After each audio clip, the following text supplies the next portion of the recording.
So hey, welcome back to another episode of Day. Let's talk about foundation. We're on the same tile that we were on in the previous episode of Day, but foundation really scratches that settler's itch for me. We now assign, for example, some forages. I can actually do it another way. I don't know why I'm doing it that way. If I click on the actual building I created, I can just assign it that way. And here's my lumber camp, yeah. Assign them. So this person's complaining because they can't find any resources, and the reason for that is because I haven't told them they can extract from those berry bushes. So instead of them actually just cutting down whatever is close by willy-nilly, you can indicate what you want them to actually cut down. And for ease of use, you can make the paintbrush bigger or smaller. So if I really wanted to, I could just say, like, this whole area is up for extraction. Because I'm sure in the future we'll want all of these trees and things gone anyway. And they'll be smart about it, they'll only go to what's closest.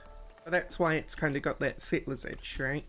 Is because settlers, all the people, it's not so macro scale that people don't matter, and it's not so micro scale that you have to micromanage everything.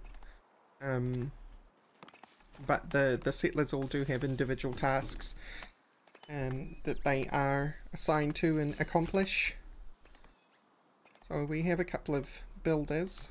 You want me to build a market, but that's not what I'm going to build right now. I'm going to build a well so people can have a drink. And then we'll build a market. Which is under monuments because it's a node thing. So this is something which is particularly unique to this game that I've noticed. I think there was something very similar in Settlers: Rise of an Empire, in that you could customize your personal castle in like a node-based fashion, but this is more extended towards like the everyday use of things that your settlers get to do. But if I said I want food stall, right, actually let's start with a bench, because for some reason I feel like that kind of marks the center of my market. And then that little white ball is where the person operates the table from. So if I want the market to be kind of like around here, I'll build actually a couple. How is that? Okay, so it is centered on your first stall and not the decoration, which maybe I find is a little bit of a center camera. It is a bit of a annoyance, because then you can't kind of, yeah. Say if I wanted a particular area that I wanted my market to be hit like this, it would mean that I would have to put the first table like in the middle. I think I'll get rid of that. And then I just start the construction, and now it needs 10 wood. 10 wood to get done. And they have a well so they can have a drink if they need to. Does everyone have jobs? Yes, everyone has jobs. So you do eventually get more people as well. You can see we're going to have our first immigration in 54 days. Those 54 days go fast, by the way, if you speed it up. There is no day-night cycle that I can tell. You could just kind of, the days move along. But you can also turn immigration off if you're getting too many people. Yeah. This market's going to get built any second now. Then I'm going to have to assign a market tender. So, who do I not need desperately? Probably don't need a second stone cutter, so you're going to become my market tender. And then at this market, we're going to sell berries. And that will mean that people get to buy food, which will, as you can see, everybody kind of has their needs. They currently have water needs met, but they don't have food needs met because they haven't gone and bought any berries yet. So whoever I assign to being the market tender, who is Rudolph, who I will follow, is probably going to go grab some berries. Yeah, going to take them to the market stall, and then it's going to grab some more berries, maybe. Going to grab more berries and some more berries. But at some point, Rudolph's going to stand behind that table, and then people are going to come flocking to it to come buy berries. Oh, we're going to go buy berries without Rudolph's presence, so that's good. The kingdom has recognized your efforts in establishing your settlement. Great! So now we have trade routes unlocked, which is nice. I think I also have a free territory. Oh, not yet. So you have to buy territories. I can't build outside of this hex until I've afforded it, which at this point is going to cost me 500 gold. But if I keep doing my thing, I will be able to come on, brain. I will be able to earn them through doing these quests that are up here. You do run dry of quests eventually, at least in the early access version.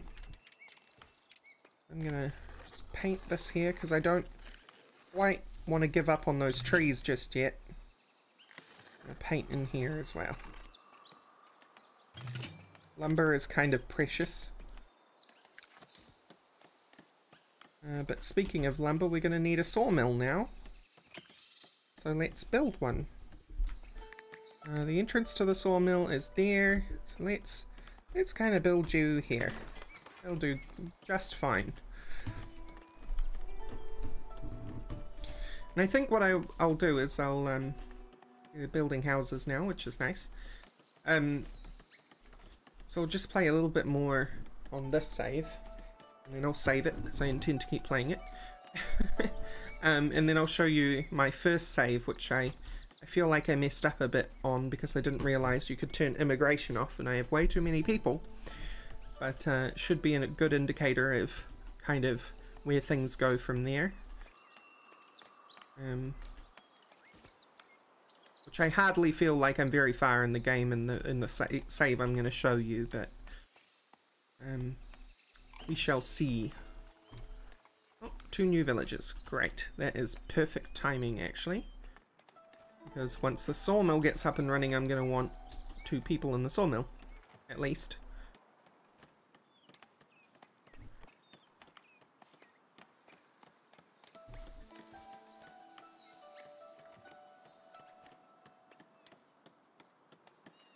Now working on those trees, that's nice. And then I'll fill this up with residential area once they're all down. We may end up losing these trees on the edge here to housing, but that's okay. Oh, here they are. Now we don't actually get to assign them to anything until they have arrived, which we can now do, but they're going to be unassigned right now. The splendor of your village has unlocked a new tier of unlockables. Great. So these are your unlockables. You need to earn labor, kingdom, or clergy in order to get them. But then you also need to earn a certain level of splendor, and I'll show you how to get that. Okay, sawmill is ready.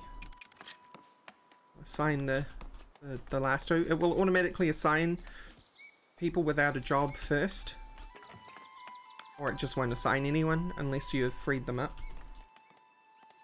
Okay, you're ready to be painted. We will paint you.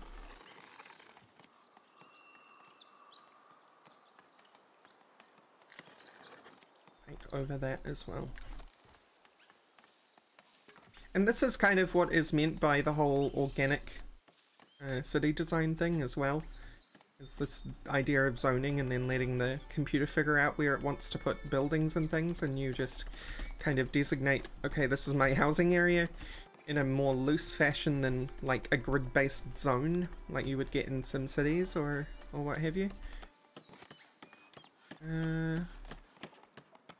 We are producing wood, so we're going to do one last thing here on this save, and that's we're going to set up our first trade route. So I'm going to set up a warehouse. This warehouse can be...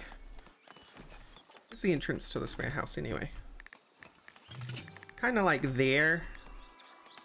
They enter it from here, so maybe I do something like this. So that's going to get built.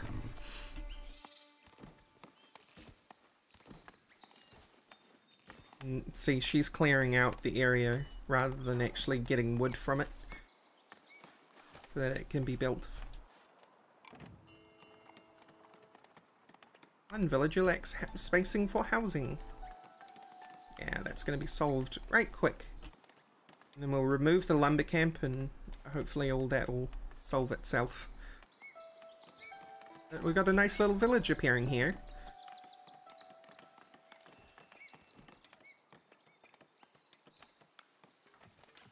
I think what we'll do is, because we're going to have to spend this wood anyway.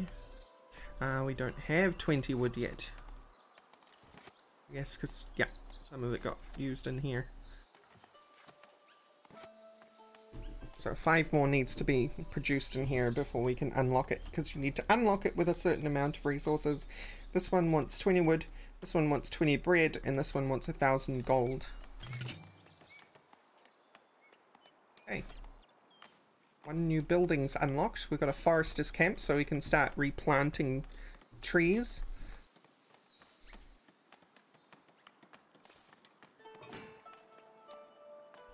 And the warehouse is ready. So, did we happen to get immigrants? We did.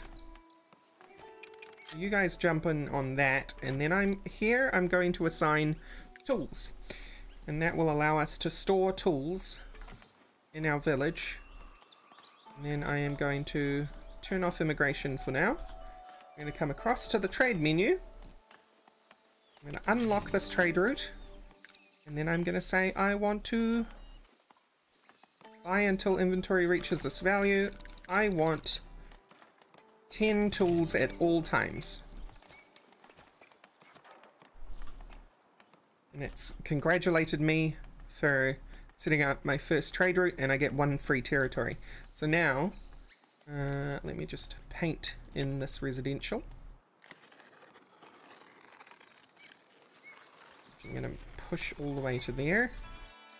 And then I'm going to take that out and also destroy this house. Sorry everyone, because I just realized I let them build over my market. We will buy a territory. Which way should we buy?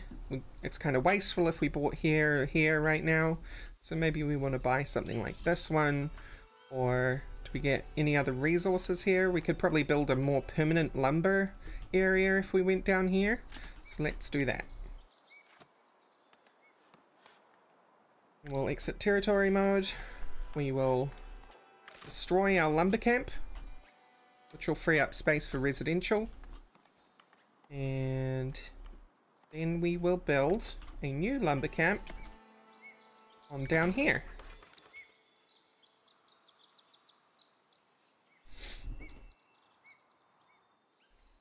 And yeah, that's kind of the process. And as we earn more things, in order to kind of move things along, you want to create things like a church, or you want to make your market more awesome than it currently is, which, you know, our market right now is literally 1 bench.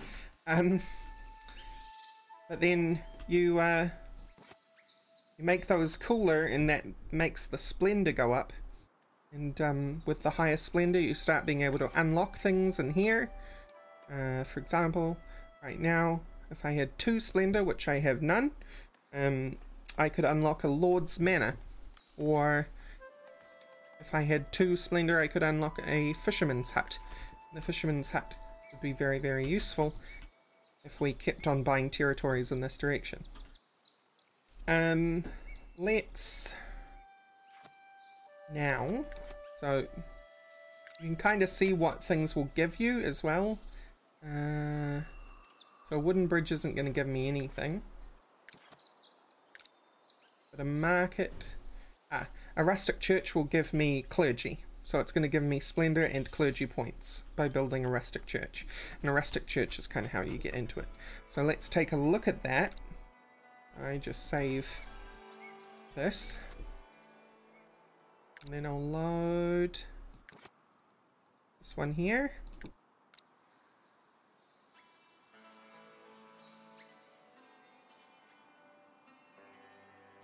There's no cuts in an episode today because I feel like being lazy. Okay, here we go.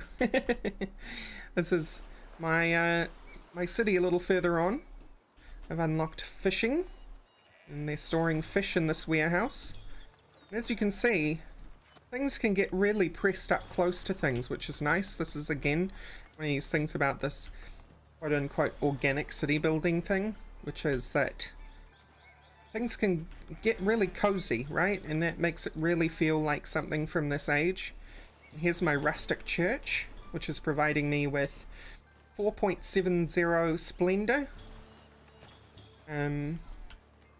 Which it rounds up, I believe. So this is actually registering in here as 5, but if I mouse over it, it's 4.70. And this is my market here, with a fountain in the middle. This one is selling berries, this one is selling bread, and this one here is selling fish. My people are starving and leaving a lot, but as you can see, I have so many people that they've run out of names to name them because I just left the immigration thing on. I didn't realize I could turn it off. It was only till I was desperate that I actually found it in the menus. But we're building another farm here, we have a farm here, and this farm produces wheat, which they grow and then harvest. And then that wheat gets carried up to my windmill up here, gets milled. I don't think the windmill has to be high up, I just felt like putting it high up. Gets turned into flour, and that flour gets taken to the bakery, and that bakery produces bread. And I've got the baker's very own well here for easy access to water. And this is the commoner house that we saw, and this one is the upgraded one, house level 2, which belongs to people like Emma, who is a citizen rather than a commoner, and her needs are not being met and people are leaving due to unhappiness. So I got a little sheep farm here, just producing wool, which then goes to the weaver. The weaver turns it into cloth, and then the tailor turns it into clothing for your villagers. Yeah, I got a little gathering, and I got my forester and my lumber camp. And this is my lord's manor. So this thing is all built procedurally. Well, not procedurally. It's built custom-y. I have custom built this. You have like Lego parts that you stick together. Let's take a look at this one, for example. Actually, it's not a good idea. That one's under construction. Let's take a look at something else. Monument. Let's say we wanted to build a wooden keep. I haven't even looked at a wooden keep yet, but we're going to find out together. This is the core of a wooden keep. So we're going to place that down. It has one big node on the top. Put a wooden top on it. It's pretty cool. Or wooden top B. Or wooden top C. Oh, you periodically get these quests, by the way, which give you more labor, kingdom, or clergy if you fulfill them. But for example, you have to give them 20 fish, and I don't have 20 fish at the moment, so I'm just going to say I'm keeping it all. Wooden top C. It's a very dainty one. I have a door. Which connects here. Can it connect here? No, it looks like there's only one place that the door can connect.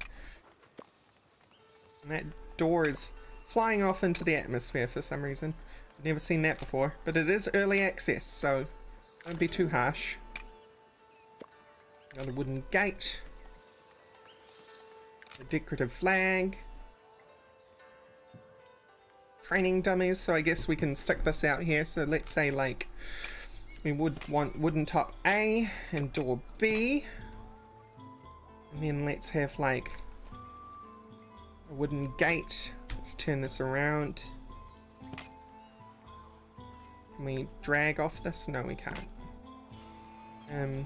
You can also edit things like that. For example, this will allow me to stretch it out. I want a really tall tower. It costs more to do so. Can we edit this one? No, we can't edit that either. But, you know, vaguely customizable. I don't know why we would want a gate, because we can't seem to place any walls around it, as far as I can see. We could put some training dummies inside. Turn them around. People to train on outside. There we go, and we can start construction. And at some point, builders will come here and build it. Although, looks like I've got this training dummy backwards. Ooh, wavy blades of grass. So yes, this is it's a pretty cool game. I enjoy it. I'm going to delete that because I'm already building one here, which is waiting for a lot of materials and things. But yes, Foundation, I like it. I really am enjoying it so far. Like I say, it scratches that settler itch. Everyone kind of has their job that they run busy to and fro from, except it's got the whole city simulation side of things, so the settlers themselves.